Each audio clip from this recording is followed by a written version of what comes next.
ولهذا جاء في الحديث الذي يرويه يزيدك إيمانا على الإيمان.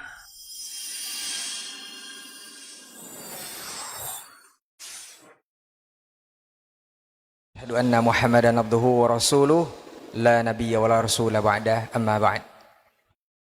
Alhamdulillah kaum muslimin dan kaum muslimat dimanapun antum dan antuna berada, juga jemaah Masjid Al-Hijrah dan pemirsa Asil TV, kita bersyukur kepada Allah Tabaraka wa Ta'ala di kesempatan pagi hari ini kita kembali dimudahkan untuk sama-sama duduk di majelis ilmu guna melanjutkan kajian rutin kita bersama guru kita nanti Ustaz Maududi Abdullah LC Hafizahullah Ta'ala di Fikih Asmaul Husna, mengenal Allah lebih dekat, karya Syekh Abdul Razak Al-Badar. Kemudian kita bersalawat dan salam kepada Rasulullah Sallallahu Alaihi Wasallam. Kita bermohon juga salawat dan salam kita tersambung hendaknya kepada seluruh keluarga, kepada ahlul bait dan juga kepada para sahabat-sahabatnya radhiyallahu anhum ajmain, dan juga kepada orang-orang yang senantiasa berpegang teguh kepada sunnah-sunnahnya hingga hari kiamat kelak. Taib jemaah Masjid Al-Hijrah dan juga pemirsa dimanapun antum dan antuna berada, alhamdulillah untuk pagi hari ini adalah pertemuan kita yang ke-62, dan insya Allah nanti kita akan membahas subtema atau bahasan sifat Allah Al-Mu'min dan As-Sadiq. Seperti apa dan bagaimana nanti kita akan sama-sama simak, dan mudah-mudahan kita bisa memperoleh ilmu ataupun tambahan ilmu, juga mengupdate keilmuan serta mengupgrade amal kita dalam kehidupan sehari-hari, khususnya di bulan suci Ramadan ini 1447 Hijriah. Baik, seperti biasa nanti setelah menyimak kajian di sisi terakhir kita bisa bersoal jawab.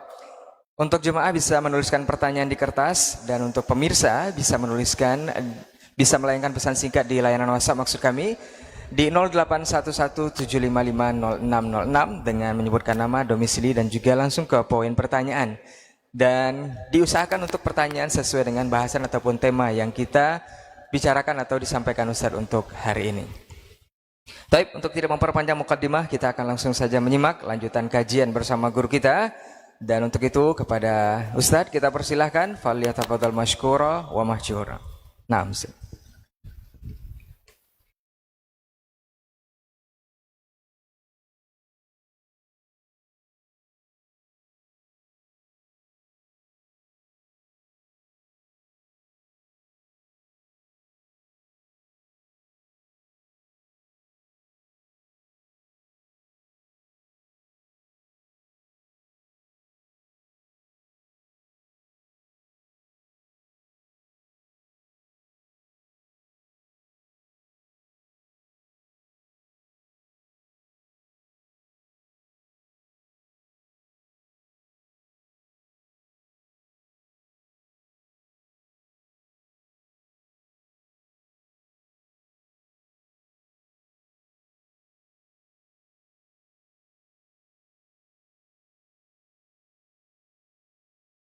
Assalamualaikum warahmatullahi wabarakatuh.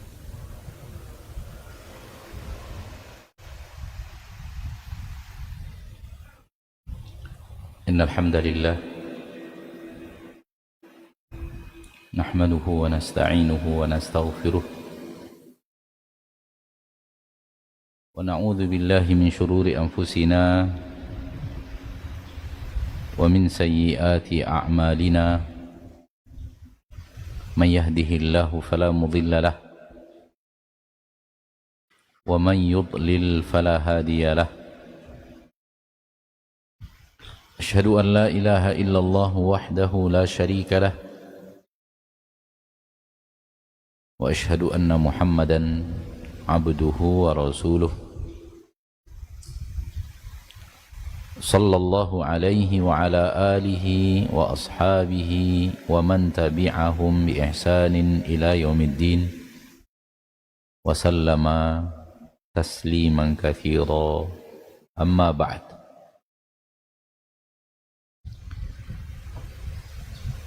Teman-teman sekali, mari kita bersyukur kepada Allah Tabaraka wa Ta'ala Jalla fi'ulah,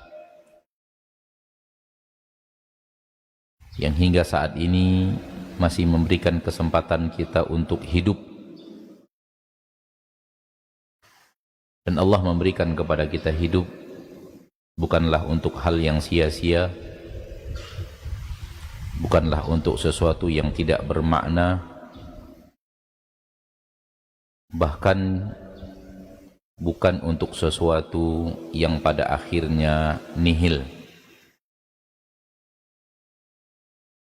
Akan tetapi Allah menciptakan kita untuk sesuatu yang luar biasa, untuk sesuatu yang sangat bermakna, untuk sesuatu yang senantiasa ada.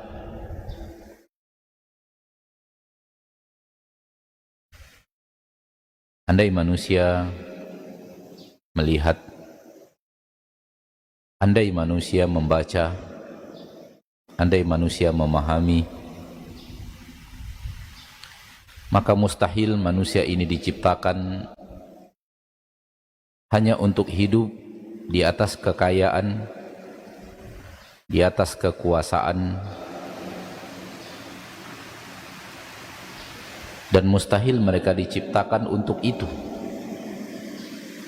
Kenapa? Karena pada akhirnya kekayaan itu dan kekuasaan itu akan berakhir menjadi sesuatu yang tidak ada.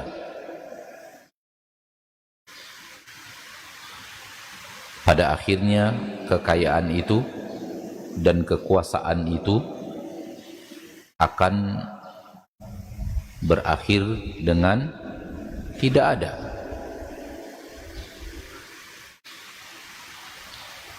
Maka Anda tidak diciptakan oleh Allah untuk sesuatu yang pada akhirnya tidak ada. Sesuatu yang pada akhirnya tidak ada sebenarnya tidak bermakna.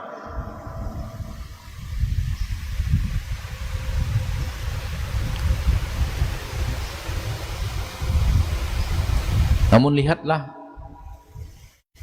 di dalam agama Allah, di dalam kitabullah, di dalam hadis-hadis Rasulullah sallallahu alaihi wasallam, kita hidup untuk salat, untuk beramal saleh, untuk aneka ragam ketaatan kepada Allah tabaraka wa taala, membaca Al-Quran, berbakti kepada orang tua, berpuasa Ramadan, salat malam, perhatian kepada orang miskin, santun kepada anak yatim, dan seterusnya dan seterusnya. Apabila antum perhatikan apa yang diperintahkan syariat, maka antum akan menyaksikan itu untuk sesuatu yang kekal abadi. Itu untuk sesuatu yang kekal abadi. Karena apa yang dilakukan oleh manusia dengan aneka ragam iman, dengan aneka ragam amal saleh, aneka ragam ketaatan, dengan segala cabang-cabangnya, itu tidak akan berakhir dengan berakhirnya dunia. Dia akan nyebrang sampai ke alam barzakh, dia akan menyeberang sampai ke hari akhirat, insya Allah akan menyeberangi neraka, masuk ke dalam surga. Ya atau tidak? Dan ketika sampai di surga biiznillahi azza wa jal, berlaku firman Allah tabaraka wa ta'ala, khalidina fiha abada. Maka salat kita akan menjadi sesuatu yang kekal abadi. Puasa kita, zakat kita, bakti kita, infak dan sedekah kita, baca Qur'annya kita, santunan kita, birrul walidain kita, dan sebutkan aneka ragam ketaatan, dan yang paling tinggi pasti tauhid, puncak segala-galanya daripada ketaatan. Semua itu akan nyebrang sampai ke surga dan kekal di surga untuk selama-lamanya, berbuah aneka ragam kenikmatan yang tidak pernah berhenti. Illal ladzina amanu wa amilus solihati falahum ajrun ghairu mamnun. Kalian yang hidup di dunia beriman dan beramal saleh, kalian akan mendapatkan ganjaran, dan ganjaran itu ghairu mamnun, takkan pernah putus dan berhenti.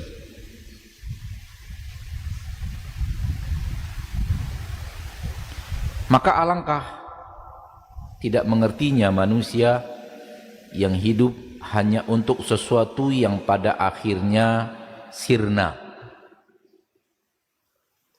Capek dia memperjuangkannya, lelah dia menghasilkannya, lelah dia memeliharanya, lelah dia untuk segala macam aktivitas menuju itu, dan akhirnya hilang sia-sia, bias di udara, tak ada yang bisa dibawa.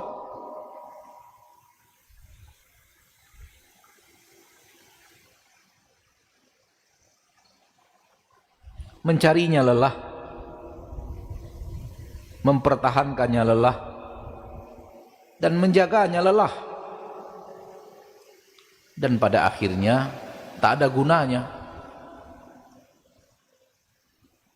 hilang, ditinggal, tak ada yang dibawa.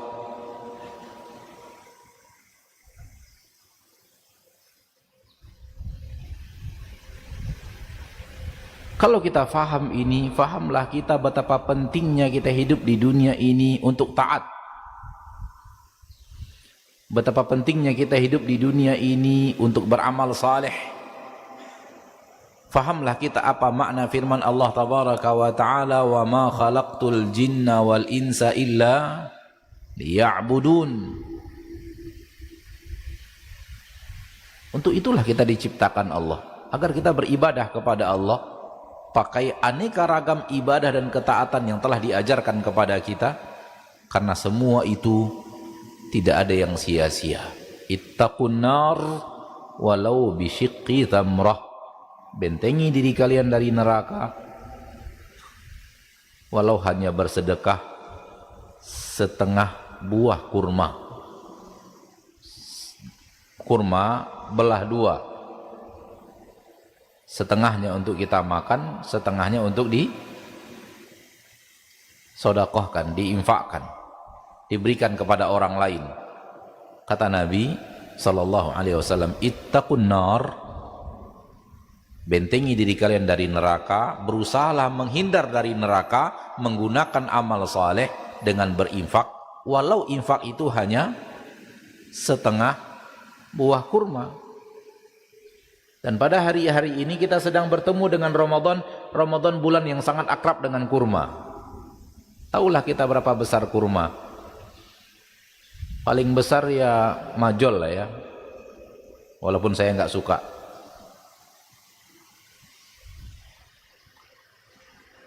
Lebih menyukai yang lainnya, jenis yang lainnya, tapi yang paling besar dia yang ana tahu ya. Kalau setengahnya berapa? Namun itu kalau dilakukan dengan ikhlas, benteng dari neraka Allah Subhanahu wa ta'ala. Ketika kita mengatakan benteng dari neraka Allah, kita akan mengingat kepada titik itu akan abadi. Itu akan bertahan selama-lamanya, ajrun ghairu mamnun. Setengah kurma itu akan menjadi ganjaran dan menjadi kekayaan tiada tara dan tak pernah berhenti selama-lamanya. Tak pernah berhenti untuk selama-lamanya. Dia ada terus untuk dinikmati.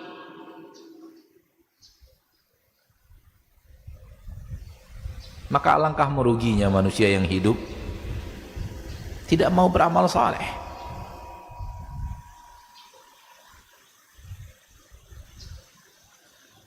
Semoga Allah tabaraka wa ta'ala tumbuhkan di hati kita semangat hidup ini untuk aneka ragam ketaatan, dan aneka ragam ketaatan itu untuk kita bawa wafat, dan insya Allah itu harapannya kita bawa ke surga, dan di sanalah dia akan menjadi nikmat tiada tara dan tanpa batas waktu penggunaannya. Semoga kita semua yang berkumpul di majlis ini dan yang menyaksikan acara ini dikumpulkan Allah di surganya. Amin ya rabbal alamin.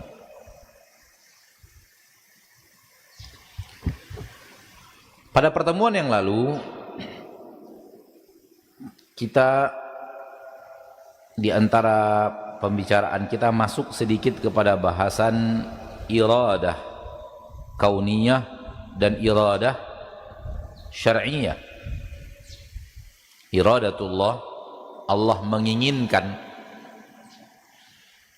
Dalam bahasan kita kemarin masuk kepada kita istidraj, kita idrajul kalam, kita masukkan bahasan sedikit karena ada kebutuhan bahwa iradah Allah terbagi dua, iradah kauniyah, dua iradah syar'iyah. Satu keinginan Allah untuk terjadi dan satu keinginan Allah secara syar'i. Pada kesempatan yang berbahagia ini kita akan sedikit memperpanjang bahasan itu sebelum kita masuk kepada kitab Fiqhu Al-Asma Al-Husna karya Syekh Abdul Razak bin Abdul Muhsin Al-Badar insyaallah taala hafizahullah wa ra'ah. Fanaqul bahwa iradah Rabbuna Azza wa Jal, pencipta langit dan bumi, terbagi dua. Satu iradah kauniyah, keinginan secara kauniyah, secara kejadian. Allah menginginkannya terjadi. Allah ingin dia terjadi. Allah ingin dia tidak terjadi. Terjadi dan tidak terjadinya Allah yang menginginkan. Allah ingin dia terjadi. Allah ingin dia tidak terjadi. Inilah dia iradah kauniyah.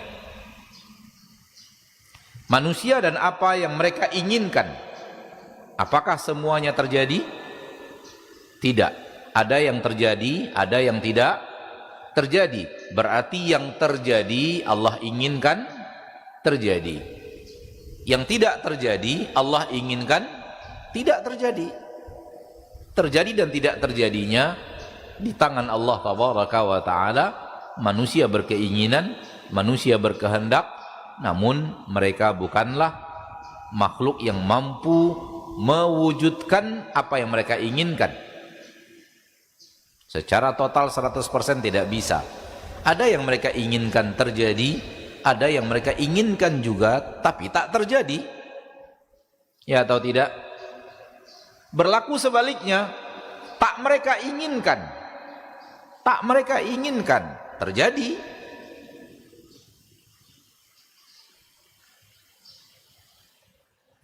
Fahamlah kita, dalam bab ini ada yang ngatur.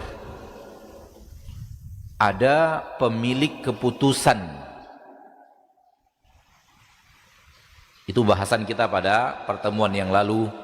Al-Hakim, Allah yang memiliki hukum. Oleh karena itu kita masuk dalam bahasan kemarin iradah kauniyah. Adapun iradah syar'iyah, Allah menginginkannya secara syariat, yaitu sesuatu yang Allah inginkan kita melakukannya karena Allah mencintainya. Allah ingin kita melakukannya karena Allah cinta kepada apa yang Allah ingin kita untuk lakukan. Contoh, salat, puasa, zakat, jujur, birrul walidain, infak, sedekah, salat malam, puasa Daud, terus aneka ragam ketaatan. Allah inginkan kita untuk mengerjakannya karena Allah mencintai apa yang kita kerjakan itu. Ini disebut iradah apa? Iradah apa? Syar'iyah. Allah inginkan secara syariat. Namun lihat perbedaan yang sangat jelas antara iradah kauniyah dan iradah syar'iyah. Ketika Allah menginginkannya secara syariat, belum tentu manusia mengerjakannya. Belum tentu dikerjakan oleh manusia. Secara ingin Allah ingin kita salat, secara ingin Allah ingin kita jujur, secara salat, secara ingin Allah ingin kita puasa, secara ingin Allah ingin kita ke surga, secara ingin Allah ingin kita selamat, secara ingin Allah ingin kita, banyak keinginan-keinginan Allah yang Allah cintai dari kita. Tapi apakah terjadi? Ada yang ya, ada yang tidak. Ketika Allah menginginkan manusia salat, apakah semua manusia salat?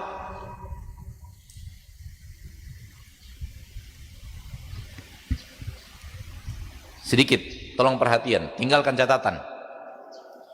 Tinggalkan catatan, mengarah semua pandangan ke sini. Ana ingin membuat sebuah kalimat pada pagi hari ini. Antum hukumi perkataan ana benar atau tidak, ya atau tidak. Antum cukup menjawab ya atau menjawab tidak.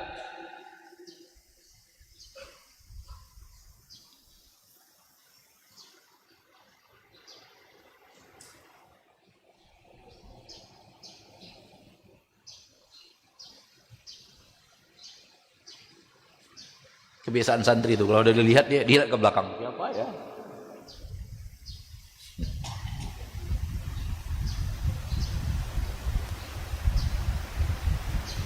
Masih pagi untuk ngantuk. Baik, fokus ke depan. Ana ingin membuat sebuah pernyataan, ungkapan. Cukup antum menjawab ya atau tidak saja. Sekarang ini, di bulan Ramadan ini, semua orang yang beragama Islam berpuasa. Ya atau tidak? Tidak. Kok iya sih? Semua orang yang beragama Islam berpuasa, ya atau tidak?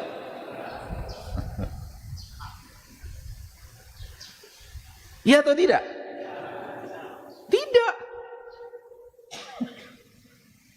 Antum nggak percaya, coba lihat jalan aja nanti di jalan Soekarno-Hatta atau di jalan Sobrantas, itu masih ada restoran-restoran yang buka gitu, yang masuk itu umat Islam itu. Ya atau tidak? Satu, itu yang melanggar. Ada juga yang sakit, ada juga yang safar, ada juga yang sudah tua, tak puasa. Saya ulang lagi. Hari ini, bulan Ramadan ini, sekarang ini di siang hari Ramadan, semua umat Islam Indonesia berpuasa, ya atau tidak? Tidak. Padahal Allah ingin semua yang tidak ada uzur berpuasa. Allah ingin berpuasa, semuanya berpuasa. Namun ini keinginan syar'iyah. Kalau kita lakukan Allah cintai, kalau kita tidak lakukan Allah murka. Namun tidak apa yang Allah inginkan secara syariat harus terwujud.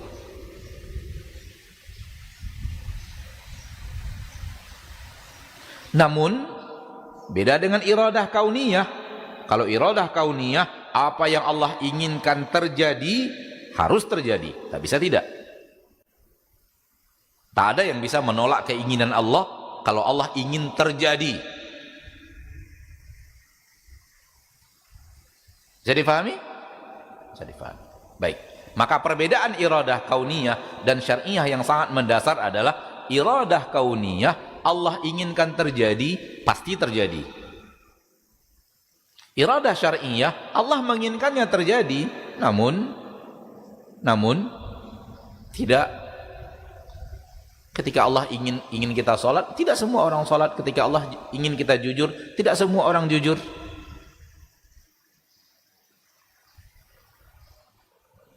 Bisa difahami? Bisa. Di sini terlihat ketika maksiat terjadi,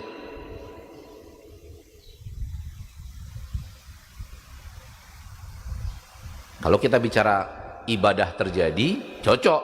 Allah menginginkannya secara syariat, Allah juga menginginkannya secara kejadian. Ya atau tidak? Secara syariat Allah inginkan salat, secara syariat Allah inginkan, secara kauniyah, iradah kauniyah Allah menginginkannya terjadi, terwujudlah dia. Namun ambil maksiat. Secara iradah syar'iyah Allah tidak menginginkannya terjadi. Allah tidak mau kita berbuat maksiat. Allah tidak suka kita berbuat maksiat. Allah benci kita berbuat maksiat. Allah maunya jangan berbuat maksiat. Ya atau tidak?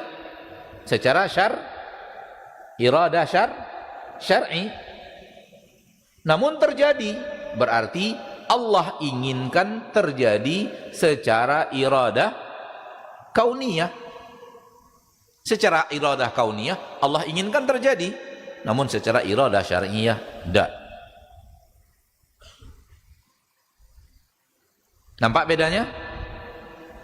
Oke.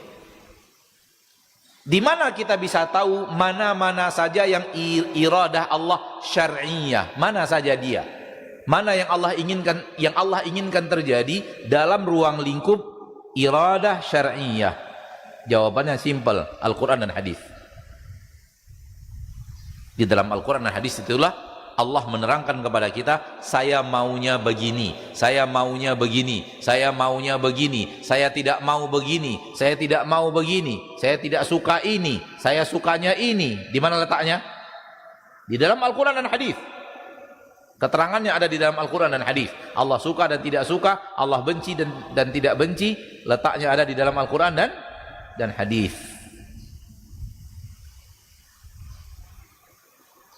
Maka apapun yang terjadi di permukaan bumi, kembalikan dia kepada Al-Quran dan hadis untuk diketahui Allah cinta atau tidak. Apapun yang terjadi secara kejadian, kembalikan dulu kepada Al-Quran dan hadis untuk bisa diketahui ini kejadian ini Allah suka atau tidak suka, Allah cinta atau tidak cinta, Allah inginkan secara syar'i atau tidak Allah inginkan secara syar'i. Secara syar'i Allah nggak suka, Allah nggak mau itu dilakukan, namun terjadi. Itulah dia maksiat.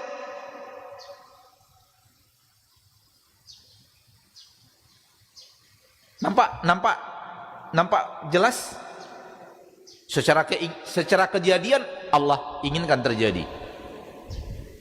Namun ternyata setelah dipantau syariat, secara keinginan syariat, itu sesuatu yang tidak Allah sukai, namun Allah takdirkan terjadi.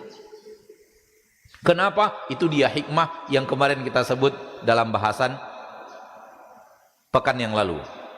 Banyak hikmah kenapa ada, banyak hikmah kenapa itu Allah wujudkan, banyak sekali hikmah yang saking banyaknya manusia tidak bisa mengetahui secara keseluruhan.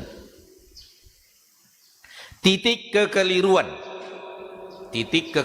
adalah, titik kesalahan manusia adalah, titik tidak fahamnya manusia adalah, titik salah faham manusia adalah dia lakukan maksiat dan maksiat itu terjadi, kemudian dia katakan Allah sudah menginginkannya, berarti ini yang Allah sukai dari saya. Berdalil secara iradah kauniyah. Allah menginginkan adanya Nabi Muhammad, Allah menginginkan adanya iblis secara iradah kauniyah. Namun Allah menyuruh kita untuk taat Nabi Muhammad, dan Allah menyuruh kita maksiat kepada iblis secara iradah syar'iyah. Dan jangan digabung-gabung dengan penggabungan yang salah. Secara kauniyah diinginkan terjadi, berarti Allah suka. Secara kauniyah diinginkan terjadi, berarti Allah cinta. Secara kauniyah diinginkan terjadi, berarti itulah yang Allah cintai dari saya. Tak begitu. Kalau ingin tahu apakah yang saya lakukan ini Allah suka atau tidak, Allah cinta atau tidak, Allah inginkan atau tidak. Lihat Al-Quran dan hadis. Kembali kepada referensi syariat.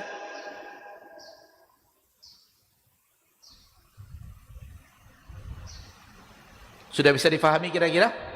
Baik, mari kita lihat 4 jenis amal manusia. Dan semua itu berkaitan dengan iradah kauniyah dan iradah syar'iyah. 4 amalan manusia adalah: 1, ketaatan yang terjadi. 2, ketaatan tidak terjadi.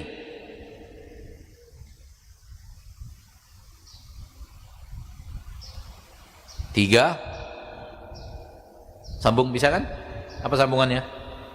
Maksiat yang terjadi. 4, maksiat yang tidak terjadi. Amal manusia itu dia. Amal manusia itu dia. Ketaatan terjadi, ketaatan tidak terjadi, kemaksiatan terjadi, kemaksiatan tidak terjadi. Semua terjadi dan tidak terjadinya ini kaitannya dengan iradah syar'iyah. Adapun maksiat dan ketaatan ini kaitannya dengan iradah kauniyah.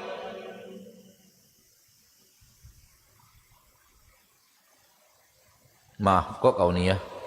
Maksiat dan ibadah, ketaatan dan ibadah ini kaitannya dengan ibadah syar'iyah. Terjadi dan tidak terjadi ini kaitannya dengan iradah kauniyah. Nampak kan? Ketaatan berarti sesuai dengan iradah syar'iyah. Terjadi berarti sesuai dengan iradah kauniyah. Bergabunglah iradah syar'iyah dan iradah kauniyah. Terjadi dia. Dan Allah cinta. Ketaatan tidak terjadi.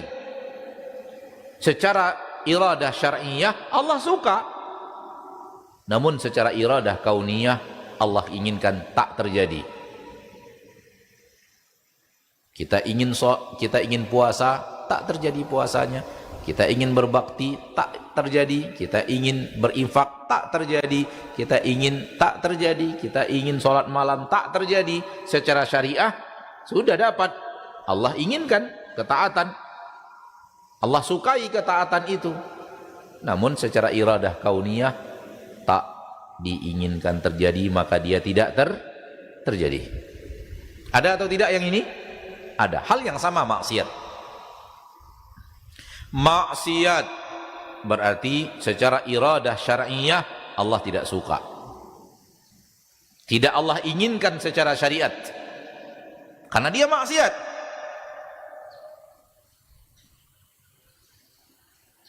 Nas-nas tegas bahwa di dalamnya pelanggaran terhadap apa yang Allah inginkan, berarti tidak Allah inginkan secara syariat.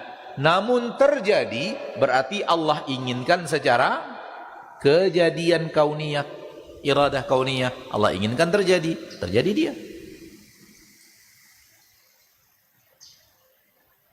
Maksiat tidak terjadi berarti secara syariat Allah tidak inginkan terjadi. Secara kauniyah, iradah kauniyah Allah pun tidak inginkan terjadi.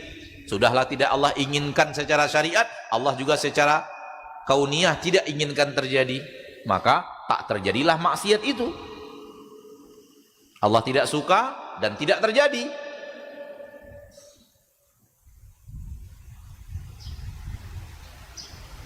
Rumit kira-kira memahaminya? Enggak rumit sebenarnya. Fokus sedikit nampak itu. Supaya apa? Supaya kita tahu bahwa di sana sini terlalu banyak orang yang berbuat maksiat. Karena maksiatnya terjadi, ya Allah suka dong. Kan Allah, kenapa Allah wujudkan? Berarti Allah suka. Berarti Allah cinta apa yang kita lakukan sekarang. Karena terjadi sudah.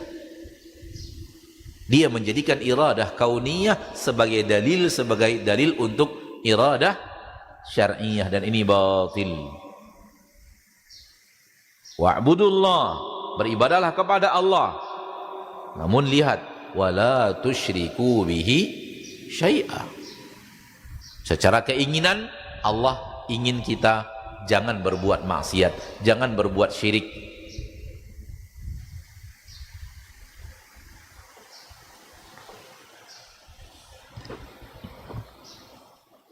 Anak ingin masuk lagi agak dalam tapi udah pada ngantuk anak lihat ini.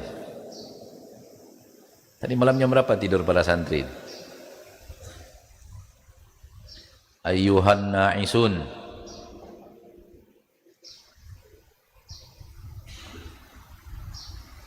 Bulan.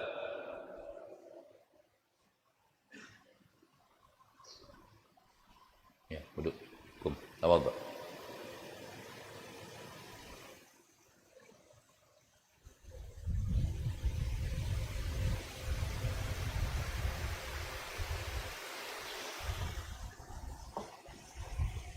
Para ulama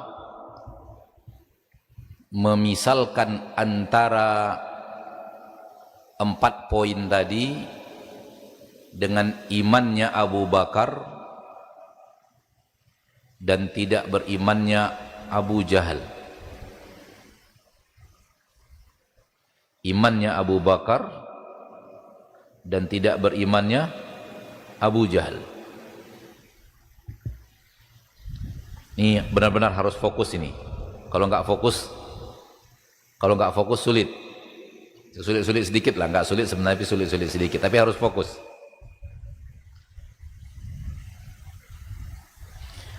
Allah inginkan secara syariat, Allah inginkan secara kejadian imannya Abu Bakar. Secara syariat Allah inginkan, secara kejadian Allah inginkan.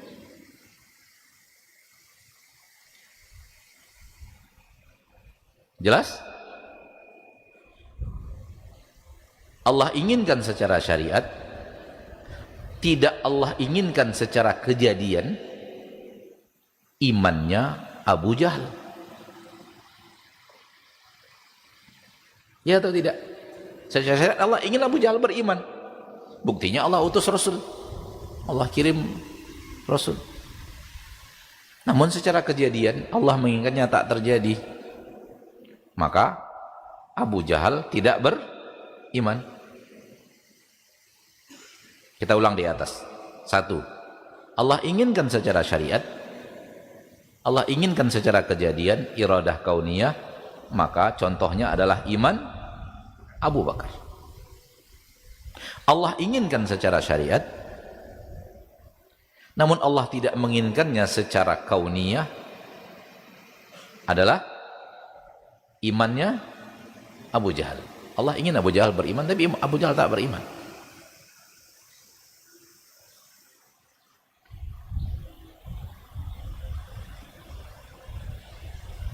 Allah inginkan secara syariat, Allah tidak inginkan secara syariat. Tadi Allah inginkan secara syariat di atas, di bawahnya sekarang tidak diinginkan. Allah tidak inginkan secara syariat, namun Allah inginkan terjadi secara kauniyah, secara iradah kauniyah. Iradah syar'iyah tidak. Namun Allah inginkan secara kejadian terjadi, padahal secara syariat Allah tidak inginkan terjadi. Iradah syar'iyahnya tak ada. Yang ada hanya iradah kauniyah. Allah tidak inginkan secara syariat, namun Allah inginkan secara kejadian. Contohnya adalah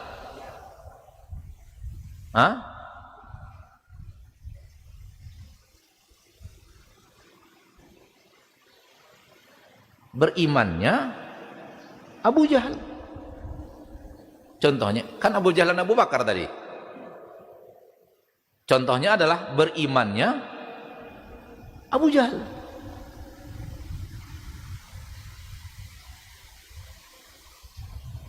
Allah inginkan secara syariat, namun tak terjadi, maka Abu Jahal tak beriman. Beda nggak dengan nomor 2? Beda nggak dengan nomor 2? Makanya Nabi bilang tadi agak sedikit fokus. Naik ke atas lagi kita. Biar jelas lagi. Allah inginkan secara syariat. Allah inginkan secara syariat, Allah inginkan secara kejadian. Contohnya iman Abu Bakar. Allah inginkan secara syariat, Allah inginkan secara syariat. Namun secara kauniyah Allah tidak inginkan. Imannya Abu Jahal. Allah tidak inginkan secara syariat. Allah tidak inginkan secara syariat. Namun Allah inginkan secara kejadian. Kufurnya Abu Jahal. Allah tidak inginkan secara syariat. Namun secara kauniyah Allah inginkan terjadi. Maka terjadilah kufurnya Abu Jahal. Itu secara kejadian Allah inginkan terjadi. Karena semua kejadian di permukaan bumi ini, keinginan Allah terjadi atau tidak terjadi, maka dia baru bisa terjadi. Namun Allah tidak inginkan secara syariat. Tinggal yang keempat.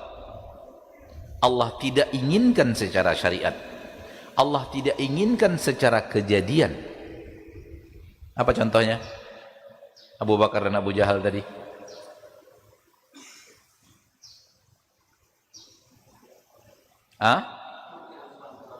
Kufurnya Abu Bakar. Barakallahu fiikum.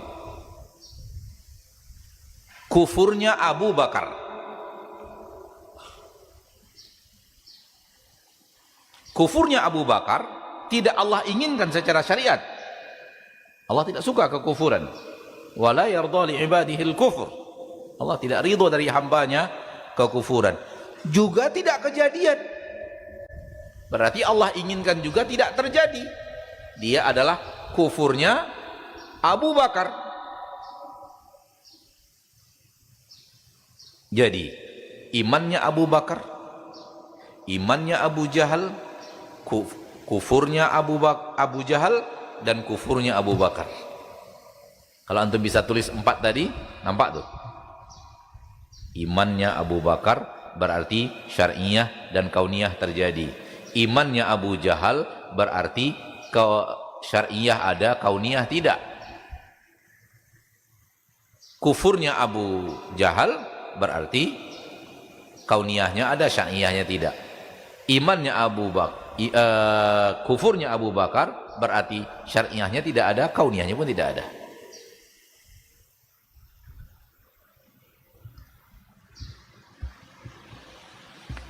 Waqad za'ama qaubun, sebahagian umat Islam berprasangka dan meyakini bahwa Allah tidak tahu amalan hamba, dan yang membuat amalan hamba itu sendiri, dan tidak ada campur tangan Allah dalam terjadi dan tidak terjadinya. Hamba itulah yang berbuat amalannya dan tidak ada ketentuan dari Allah terjadi atau tidak. Keluar dari iradah kauniyahnya Allah di alam semesta. Dan ini akidah batilah, akidah yang batil. Maksiat terjadi, di dalamnya tidak ada keinginan Allah untuk terjadi. Allah inginkan terjadi, namun Allah tidak suka. Allah sudah terangkan Allah tidak suka, namun kalian ngotot ingin mengerjakannya. Allah takdirkan terjadi untuk hikmah yang sangat banyak. Di antaranya taubat, di antaranya istighfar, di antaranya kita nangis, di antaranya kita berdoa dengan khusyuk, di antaranya surga, di antaranya pengampunan dosa, di antaranya terlalu banyak hikmah di balik kenapa maksiat Allah takdirkan terjadi. Tidak ada jihad kalau tidak ada maksiat. Tidak ada ibtila di dunia kalau tidak ada maksiat. Tidak ada ujian bagi manusia kalau tidak ada maksiat. Terlalu banyak. Namun yang salah adalah ketika maksiat terjadi, imma disandarkan kepada syariat, itu juga salah, di awal kita bantah tadi. Atau dikeluarkan dari kauniyah. Enggak, maksiat saya yang melakukannya, Allah tidak menginginkannya terjadi, saya yang mau, Allah tidak mau terjadi. Ini akidah batil.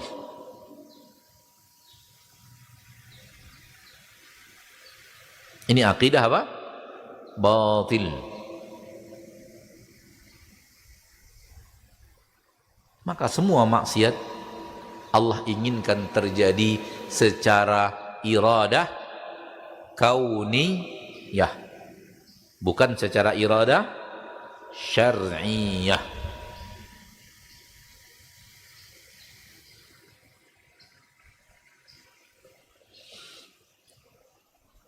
Andai mereka yang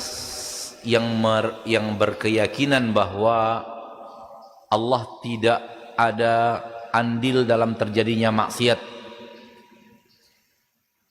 Maksiat terjadi murni keinginan manusia itu terjadi, keinginan manusia untuk melakukannya, dan Allah tidak ada keinginan untuk terjadi murni keinginan manusia.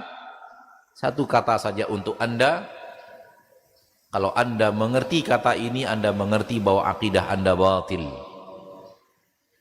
Kalau demikian, manusia adalah pencipta di alam semesta.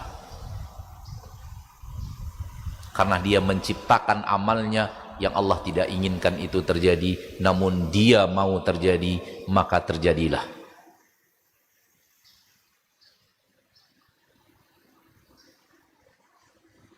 Apakah di permukaan bumi ada yang mengatur selain Allah? Tidak ada. Maka perbuatan maksiat manusia di bawah aturan Allah.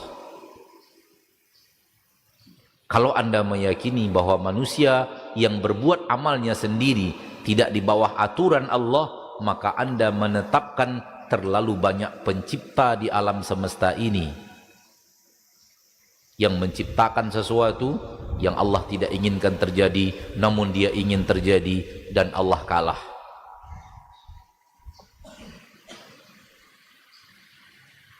Enggak. Kita meyakini bahwa Allah penguasa satu-satunya, tak ada penguasa selain dia. Allah hakim satu-satunya, tak ada pemberi keputusan selain dia. Terjadi dan tidak terjadi di bawah aturannya, taat dan maksiat. Namun kenapa terjadi? Karena hikmah besar di balik aneka ragam kejadian yang manusia tak bisa mengetahui semua hikmah itu, namun terlalu banyak hikmahnya. Dan sudah kita katakan tadi, kalau tidak ada maksiat maka tidak ada ujian, tidak ada maksiat tidak ada jihad, tidak ada maksiat tidak ada perintah untuk menahan hawa nafsu, tidak ada jihad maka tidak ada maksiat maka tidak ada taubat, tidak ada maksiat maka tidak ada istighfar, tidak ada maksiat tidak ada merintih minta ampun, tidak ada maksiat, tidak ada, terlalu banyak yang tidak ada, bahkan nanti tidak ada surga dan neraka.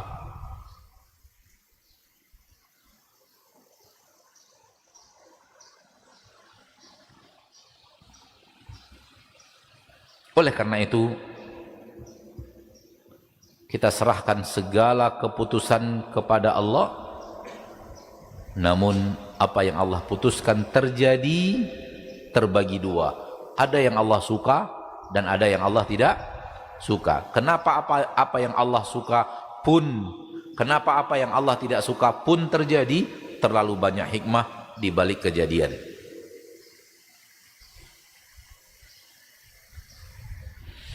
Semoga bermanfaat. Ini tambahan dari apa yang bisa kita bicarakan kemarin dalam pembahasan sampingan tentang iradatullah al-kauniyah dan iradatullah asy-syar'iyyah. Sekarang kita masuk kepada Alkitab Fikih Asma'il Husna karya Fadilatul Syekh Abdul Razak bin Abdul Muhsin Al-Abbad Al-Badr. Al-Mu'min As-Sadiq. Al-Mu'min berarti yang memberikan keamanan, yang memberikan kepada manusia aneka ragam keamanan, pengamanan, yang memberikan kepada manusia janji keamanan, dan aneka ragam cabang daripada sifat ini nanti akan kita bahas. Yang kedua, as-sadiq, yang maha jujur, maha benar,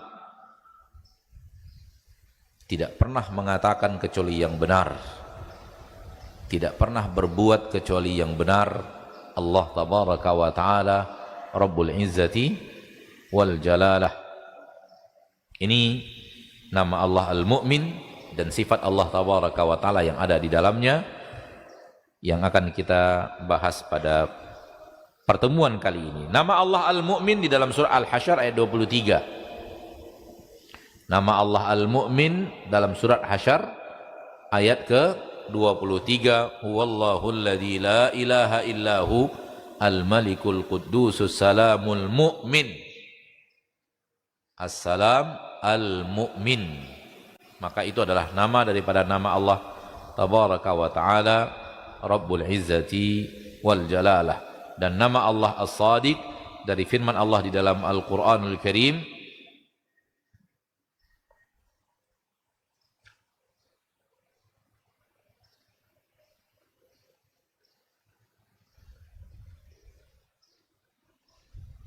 di dalam surah Al-An'am ayat 146. Wa 'alal ladzina hadu harramna kulla dhi dhufur wa minal baqari wal ghanami harramna 'alaihim shuhumahuma illa ma hamalat dhuhuruhuma awil hawaya aw ma ikhtalata bi'adhm dzalika jazainahum bi baghyihim wa inna la sadiqun di akhir hayat. Dan ini adalah dalil nama Allah As-Sadiq, dan sifat Allah terkandung di dalamnya adalah As-Sidq, jujur, benar apa yang ia katakan dan juga benar apa yang ia perbuat, subhanahu wa ta'ala Rabbul Izzati wal Jalalah.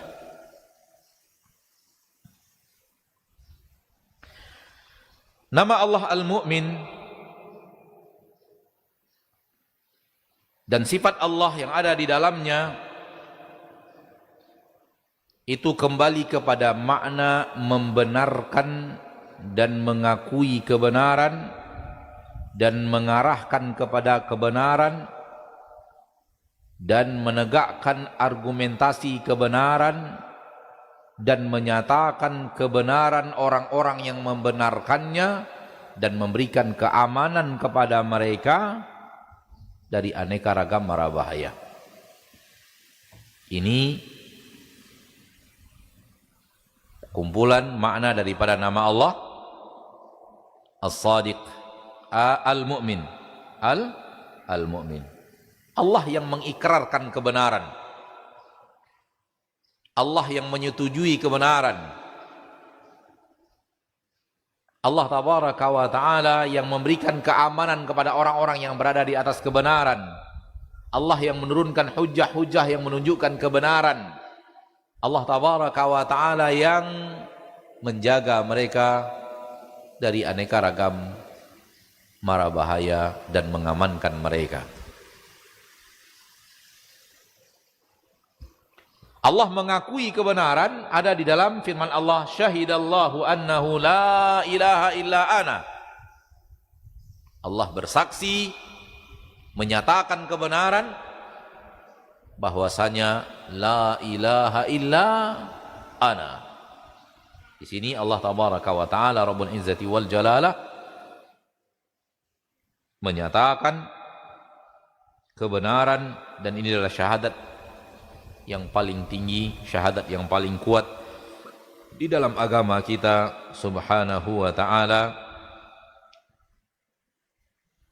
di mana Allah tabaraka wa ta'ala dia bersaksi bahwa dia la ilaha illa huwa,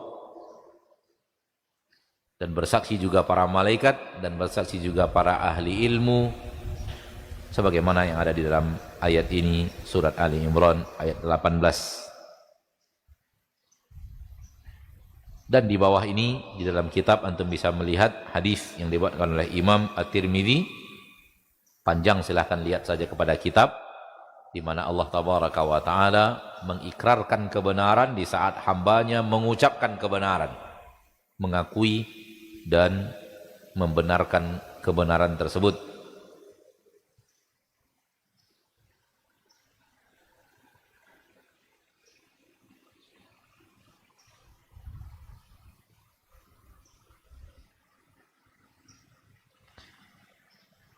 Coba lihat beberapa, mungkin satu halaman setelahnya.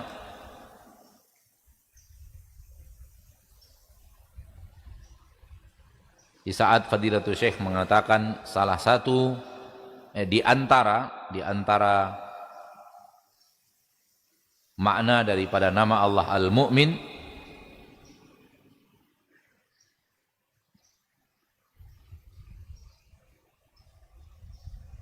Allah bersaksi bahwa Dia adalah satu-satunya ilah.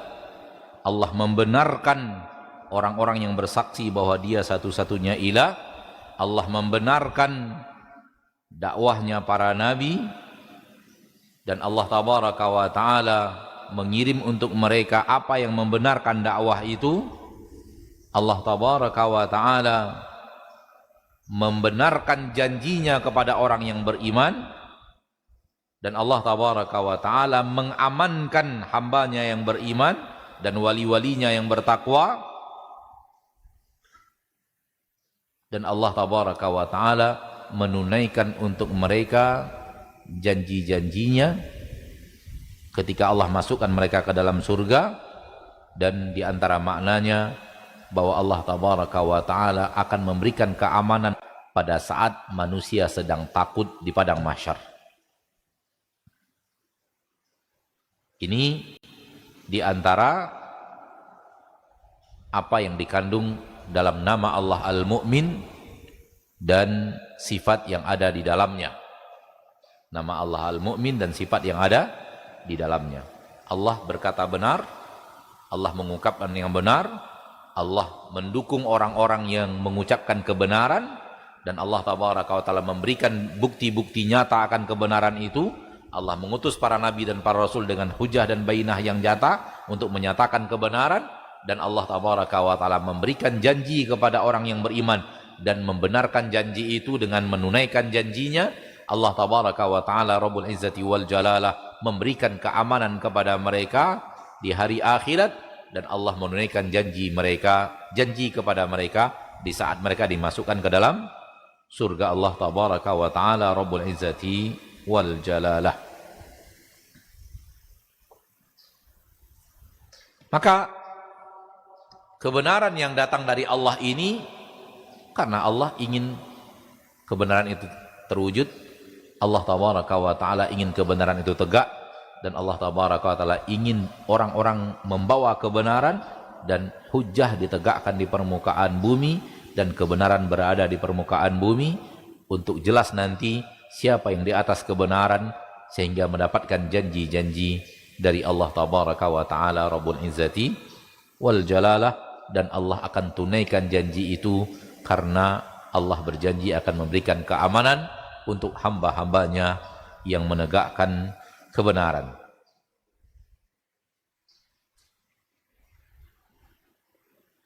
Adapun nama Allah As-Sadiq, jujur, lihat firman Allah di dalam Al-Quranul Karim, wa'dallahi haqqa wa man asdaqu minallahi qila.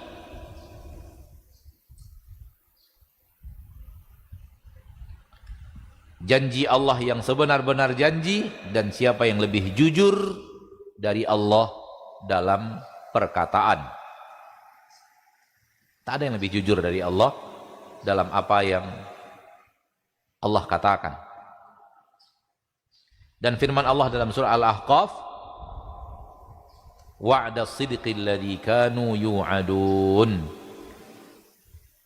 Ketika orang-orang yang beriman Allah masukkan ke dalam surga, dan Allah jauhkan dari efek perbuatan maksiat mereka, yaitu tidak dimasukkan ke dalam neraka, Allah mengatakan wa'das sidqi, ini adalah janji yang jujur, alladzi kanu yu'adun, di mana mereka mendapatkan janji itu dari Allah tabaraka wa taala. Dan Allah kalau berjanji pasti Allah akan wujudkan janjinya dan tunaikan janjinya. Oleh karena itu, efek daripada beriman dengan nama Allah Al-Mu'min As-Sadiq, kata Syekh di akhir bahasan kitab, ini akan menjadikan seorang hamba tidak takut dari Allah dia dizolimi, dan tidak takut dari Allah dia dicurangi dan dikurangi amalnya. Apa yang dia lakukan pasti dia temukan ada di sisi Allah. Tidak akan Allah kurangi sedikit pun. Tidak akan ada penzoliman untuk dirinya. Sehingga dengan itu dia bersemangat melakukan aneka ragam ketaatan, sekecil apapun dia tidak biarkan tanpa dia amalkan. Dan dia menjauh daripada perbuatan maksiat. Karena dia tahu Allah pasti benar dalam ancaman dan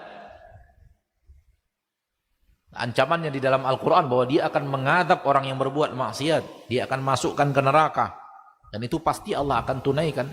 Allah maha jujur dalam apa yang ia katakan, sehingga dengannya pelaku maksiat, orang yang beriman menjauhkan diri dari menjadi pelaku maksiat, karena dia tahu Allah jujur dalam ancaman-ancamannya. Ini dia yang bisa kita bawakan di dalam kitab. Waktu yang tersisa kita gunakan untuk menjawab pertanyaan. Wa sallallahu wasallam wa baraka wa an'am ala abdihi wa rasulihi Muhammad. Baik, barakallahu fiik, jazakallahu khairan untuk bahasan kita mengenai Al-Mu'min dan As-Sadiq. Di lanjutan kitab Fikih Asmaul Husna, mengenal Allah lebih dekat, pertemuan kita yang ke-62. Alhamdulillah. Kita akan jawab beberapa pertanyaan yang masuk di layanan WhatsApp kita di 0811-755-0606 dari pemirsa Hasil TV. Yang pertama kita izin kepada Ustadz. Assalamualaikum warahmatullahi wabarakatuh Ustadz. Waalaikumsalam. Semoga Ustadz dan keluarga juga tim Hasil TV senantiasa dalam lindungan Allah. Amin. Amin. Ustadz, mau bertanya Ustadz, apakah boleh berucap dan menasehati seperti ini Ustadz? Hidup di dunia ini cuma menjalani takdir. Syukron Ustaz. Kalau seandainya diletakkan di posisi yang benar, maka dia benar. Kalau diletakkan di posisi yang salah, maka dia salah. Ada kalanya kalimat ini diletakkan di posisi yang benar, maka dia menjadi benar. Dan ada kalanya kalimat ini diletakkan di posisi yang salah, maka dia kalimat yang benar di posisi yang salah berubah menjadi salah, karena penempatannya tidak benar. Kapan dia dikatakan yang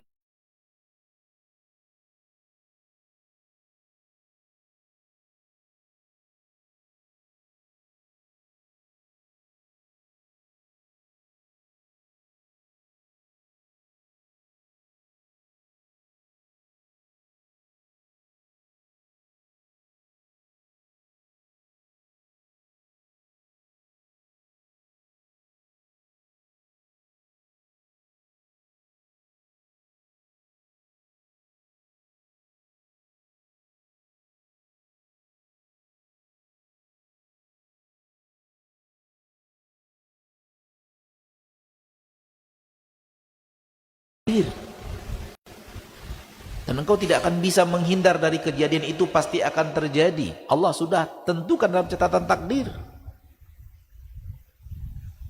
Dan engkau tidak akan bisa mengatakan tidak akan terjadi, karena hidup kita ini semuanya dari awal sampai akhir menjalankan takdir yang ada ditentukan oleh Allah. Allah sudah berkehendak istri Anda meninggal dalam kondisi yang seperti itu, anak Anda meninggal dalam kondisi yang seperti itu. Maka jangan terlalu bersedih atas sesuatu yang ditakdirkan Allah terjadi pada diri kita. Itu penempatan yang benar. Sehebat apapun Anda tidak mau itu terjadi, ketika Allah inginkan terjadi, pasti terjadi. Masya Allahu kana, apa yang Allah inginkan terjadi pasti akan terjadi. Iradah kauniyah tak bisa dilakukan apa yang tidak Allah inginkan. Kita hanya menjalankan apa yang Allah inginkan secara kauniyah, dan Allah secara takdir telah menginginkannya terjadi. Maka ini penempatan yang benar. Namun kalau ditempatkan di tempat yang benar, kalimat ini menjadi kalimat tidak benar. Contoh, dia berbuat maksiat, lalu kemudian dia berdalil dengan kita hanya menjalankan takdir Allah. Kita hanya menjalankan apa yang Allah takdirkan.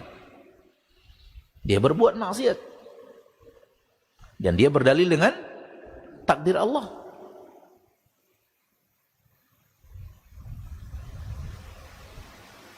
Hukum hanya milik Allah. Hukum hanya milik Allah.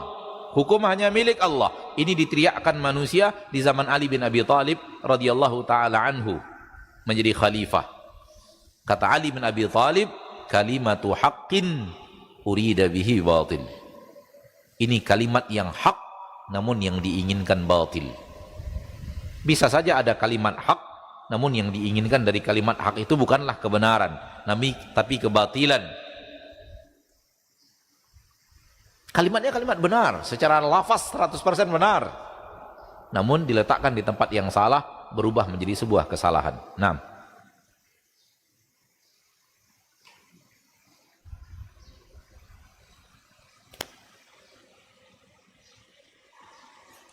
Baik, jazakallahu khairan untuk jawaban dan nasihatnya. Semoga yang bertanya bisa memahami.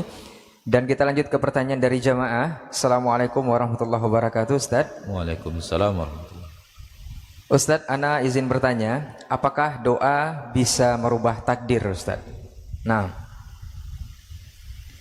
kalau takdir yang dimaksud takdir di Lauhul Mahfuz, maka tidak bisa. Kalau takdir yang dimaksud perubahan dalam hidup kita, maka bisa. Dan perubahan dalam hidup kita itu semuanya sudah ada di Lauhul Mahfuz, termasuk doa itu sendiri. Lihatlah Nabiullah Zakaria, Allah takdirkan istrinya mandul. Dan Allah bercerita kepada kita, Nabi Zakaria berdoa, lalu doanya dikabulkan oleh Allah. Lalu Allah perbaiki mandul istri Nabi Zakaria menjadi tidak mandul. Allah memperbaikinya disebabkan Allah mengabulkan doa Nabi Zakaria. Inilah dia perubahan takdir. Awalnya mandul, berubah menjadi tidak mandul. Ternyata berubahnya itu karena Allah mengabulkan doa. Ini yang dimaksud perubahan takdir. Takdir awal mandul, berubah menjadi tidak mandul. Takdir awal tak punya anak, berubah menjadi punya anak. Bahkan ketika datang kabar gembira ke Nabi Zakaria, beliau pun bingung. Bagaimana kami bisa punya keturunan? Saya sudah tua, istri sudah tua, plus mandul.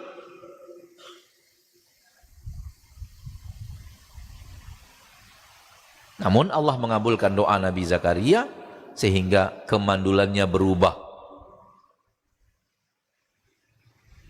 Kalau ini yang disebut perubahan takdir, ya perubahan takdir. Dari mandul kepada tidak mandul. Dari tidak bisa punya anak, bisa punya anak. Orang tua, sudah tua, tapi masih bisa punya keturunan. Ini perubahan. Manusia melihatnya sebagai perubahan, pasti. Namun semua perubahan ini dan aneka ragam kejadian yang ada di dalamnya tertulis di Lauhul Mahfuz, yang di Lauhul Mahfuz tidak berubah. Nah, baik, jazakallahu khairan untuk jawabannya. Semoga jemaah yang bertanya bisa memahami dan tentunya ini juga ilmu untuk kita bersama. Kita lanjut ke pertanyaan jemaah berikutnya. Assalamualaikum Ustaz. Waalaikumsalam warahmatullahi. Ustaz, afwan izin bertanya, apakah benar Jabariyah ini menolak iradah syar'iyah, Ustaz? Nah, Jabriyah menyatakan bahwa semua kejadian itu dipaksakan manusia untuk mengerjakannya. Jadi semuanya itu dipaksakan kepada manusia untuk mengerjakannya, dan manusia tidak memiliki kehendak sama sekali.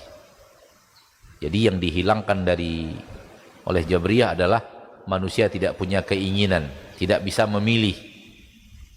Semua itu pilihan Allah Tabaraka wa Ta'ala, syar'iyahnya dan kauniyahnya. Wallahu a'lam. Taib, jazakallahu khairan jawabannya. Semoga yang bertanya bisa dipahami juga. Kita lanjut ke pertanyaan dari pemirsa Asil TV. Assalamualaikum Ustadz. Waalaikumsalam. Dari hamba Allah di Sumatera Barat, Ustadz. Ustadz mau bertanya, benarkah ada ayat-ayat atau surat-surat dalam Al-Quran yang tidak boleh sering-sering dibaca, Ustadz? Ana pernah mendengarkan satu kata atau satu ceramah dari Ustadz juga yang mengatakan tidak boleh sering-sering membaca surat Abasa karena ini akan membuat Nabi sedih karena mengungkit kesalahannya saat cuek sama orang buta, Ustadz. Nah, Ustadz. Aneh. Allah turunkan secara petunjuk, Allah turunkan untuk hidayah, lalu kemudian ada pernyataan yang seperti ini.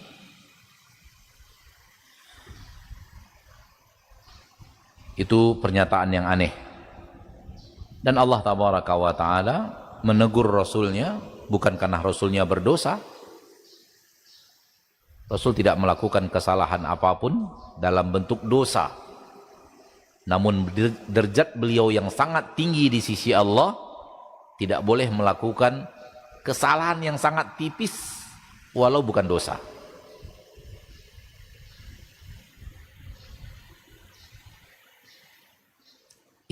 Ini justru derajat yang sangat tinggi untuk Nabi kita tercinta. Yang sekecil ini saja Rasul nggak boleh salah. Ini menunjukkan kesempurnaan beliau sebagai seorang manusia. Maka mustahil beliau melakukan kesalahan-kesalahan lain yang sifatnya dosa dan maksiat, yang sifatnya pengkhianatan, yang sifatnya tidak jujur, apatah lagi. Yang sekecil ini saja beliau tidak boleh melakukannya. Ketika terjadi, Allah tegur. Hanya fokus kepada seorang pembesar, dan pembesar ini adalah ketua ratusan orang di kota Mekah. Seandainya dia beriman dan dia mengajak kelompoknya Bani Makhzum beriman, maka ratusan orang kota Mekah akan beriman di bawah komando dia. Nabi sedang fokus, dan ketika ada sahabat yang bertanya, beliau fokusnya tetap kepada ini.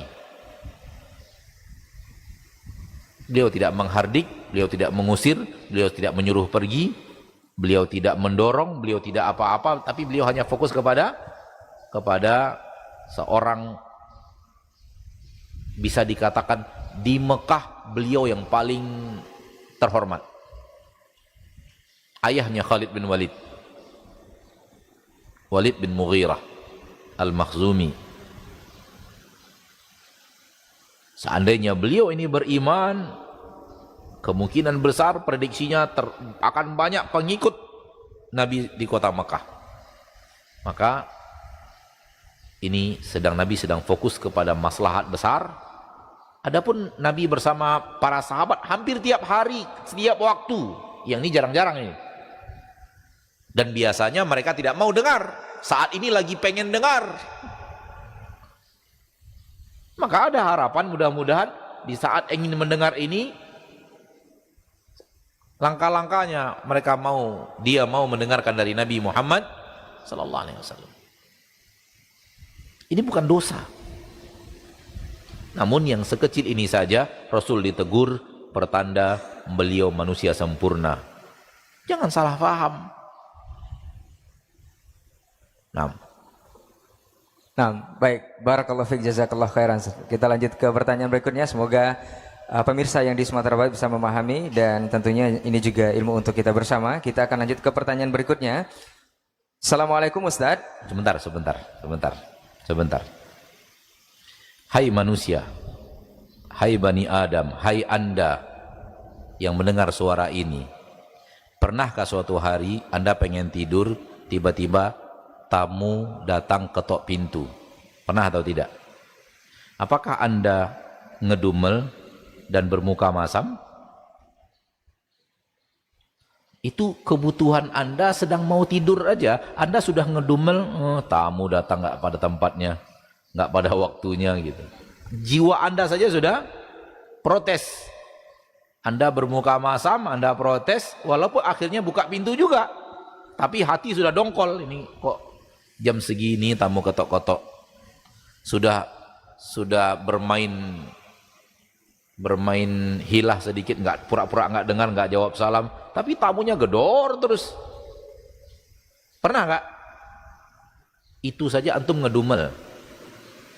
Bandingkan Rasulullah SAW sedang fokus dakwah untuk maslahat yang sangat besar, bukan ingin tidur seperti antum, seperti kita.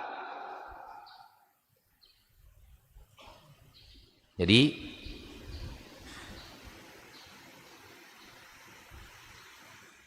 tidak berdosa. Dan perasaan antum tidak pada tempatnya, tidak pada waktunya datang tamu, itu pun tidak dosa. Memang dia salah. Harusnya bertamu lihat-lihat waktu orang istirahat. Bisa antum melihat bagaimana posisi Nabi yang sedang fokus ketika itu kepada seorang pemimpin Mekah untuk dakwah. Di balik Islamnya dia, insya Allah diharapkan banyak sekali penduduk Mekah yang akan Islam, yang akan menolong agama Allah. Maka sekali lagi bahwa ini justru kemuliaan untuk Nabi kita tercinta. Tidak boleh salah sedikit pun, sekecil ini saja, kesalahan kecil seperti ini nggak boleh. Diturunkan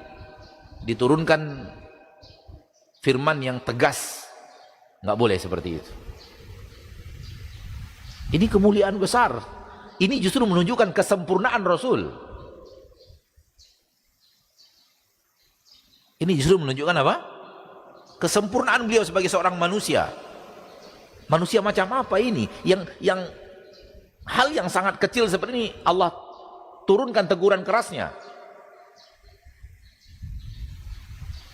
Ini pertanda manusia sempurna yang nggak boleh salah.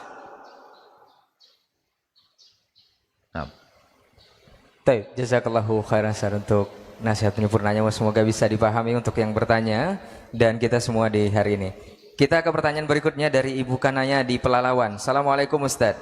Waalaikumsalam warahmatullahi wabarakatuh. Ustaz, bagaimana menyikapi orang yang balik haji atau umroh yang selalu dianggap sebagai orang soleh Ustaz, yang telah paham akan agama? Dan juga banyak masyarakat di sekitar komplek kami yang selalu bertanya perihal agama kepada beliau.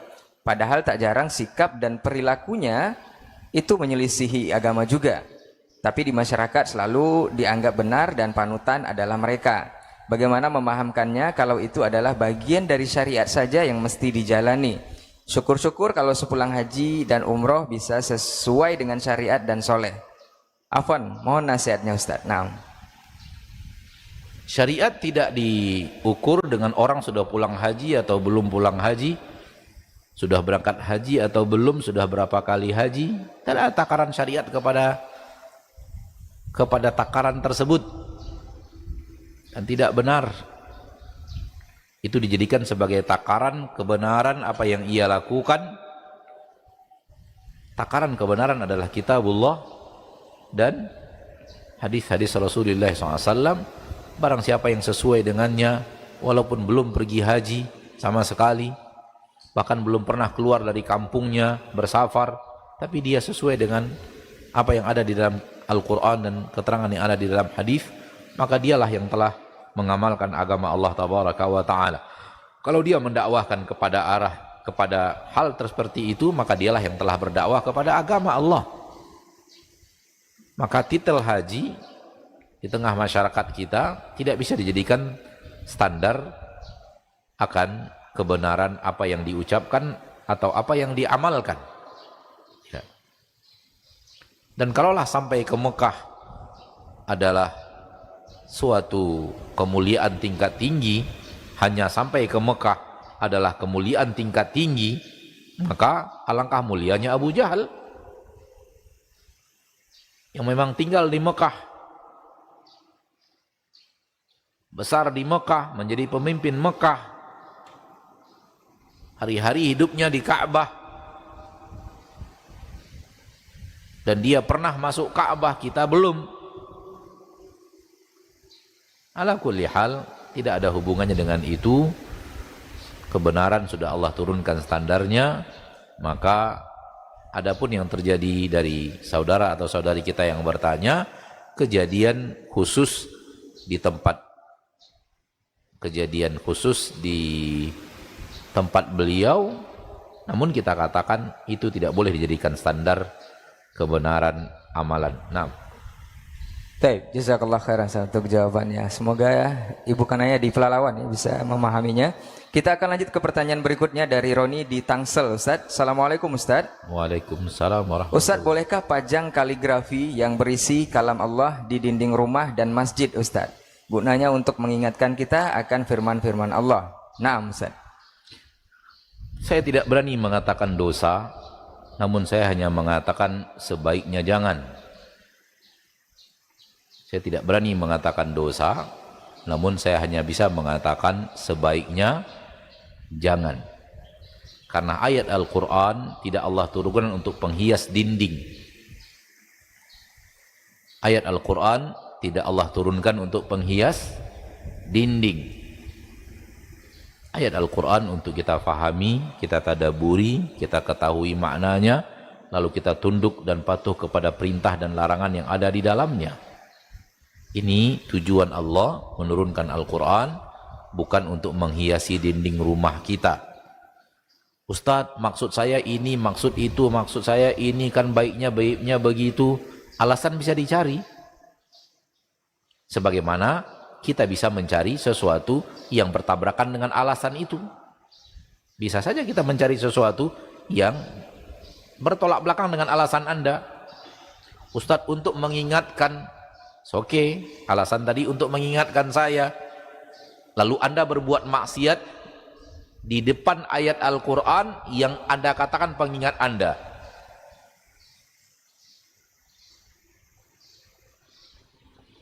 Ayat itu disuruh untuk patuh dan taat kepada Allah, disuruh untuk mengesahkan Allah Tabaraka wa Ta'ala, disuruh untuk menjadi hamba yang taat. Di depan ayat itu Anda berbuat maksiat. Jadi alasan bisa saja dicari, namun ayat Al-Quran tidak diturunkan untuk penghias dinding. Wallahu a'lam. Baik, jazakallahu khairan Ustaz untuk jawabannya. Satu pertanyaan terakhir Ustaz dari pemirsa Asil TV. Assalamualaikum Ustaz. Waalaikumsalam. Barakallahu fikum Ustaz dan tim Asil TV. Afwan Ustaz, mau bertanya mengenai bahwa memberikan hutang lebih besar pahalanya dari sedekah. Apakah ini juga berlaku ketika orang datang mau berhutang, lalu justru kita beri sedekah saja? Apakah artinya jika kita mengurangi pahala kita sendiri dengan mengalihkan status dari hutang ke sedekah? Jazakallahu khairan Ustaz. Secara ilmu Anda tidak tahu apa yang disampaikan pada poin di atas, bahwa meminjamkan lebih baik daripada bersedekah.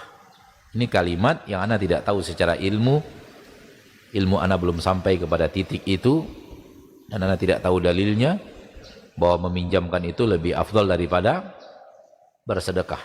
Anda tidak tahu ilmunya. Silahkan tanya kepada yang berilmu tentang itu. Wallahu a'lam. Nah, Ustaz. Baik, ma'asyiral muslimin wal muslimat rahimani wa rahimakumullah. Sampai di sini pertemuan kita pada kesempatan yang berbahagia ini bi'idznillah azza wa jal. Dan semoga Allah Tabaraka wa Ta'ala menjadikan kita hambanya yang taat dan patuh kepadanya dan berusaha mengamalkan agamanya di permukaan bumi, dan berusaha untuk menegakkan agamanya dengan mendakwahkannya kepada siapapun yang mau mendengarkannya dan mengikutinya, dan tidak ada paksaan untuk mengikuti kebenaran, karena semua itu adalah amalan individu yang akan dimintai pertanggungjawaban masing-masing di akhirat. Dan insya Allah pada Ramadan kali ini adalah pertemuan kita yang terakhir di Ramadan tahun ini. Insya Allah Pertemuan kita berikutnya adalah di bulan Syawal kalau Allah berikan kemudahan. Wassallallahu wasallam wa baraka wa an'ama ala abdihi wa rasulihi Muhammad. Walhamdulillahi rabbil alamin. Wassalamualaikum warahmatullahi wabarakatuh. Waalaikumsalam warahmatullahi wabarakatuh. Taib, jazakallahu khairan untuk materi kita di kesempatan hari ini dan juga jawaban-jawaban dari pertanyaan antum yang sudah bertanya melalui 0811-755-0606 dan juga pesan singkat di line WhatsApp juga dari para jemaah Al-Hijrah. Mudah-mudahan ini bisa menambah ilmu dan juga faedah untuk kita bersama, untuk kita terapkan dalam kehidupan sehari-hari. Semoga di Syawal seperti yang disampaikan guru kita tadi bisa kita bersama kembali untuk melanjutkan kajian. Dan semoga Allah mudahkan untuk kedepannya. Afwan untuk semua salah kata rakilah bicara. Aku qauli hadza wa astaghfirullah li wa lakum. Wassalamualaikum warahmatullahi wabarakatuh.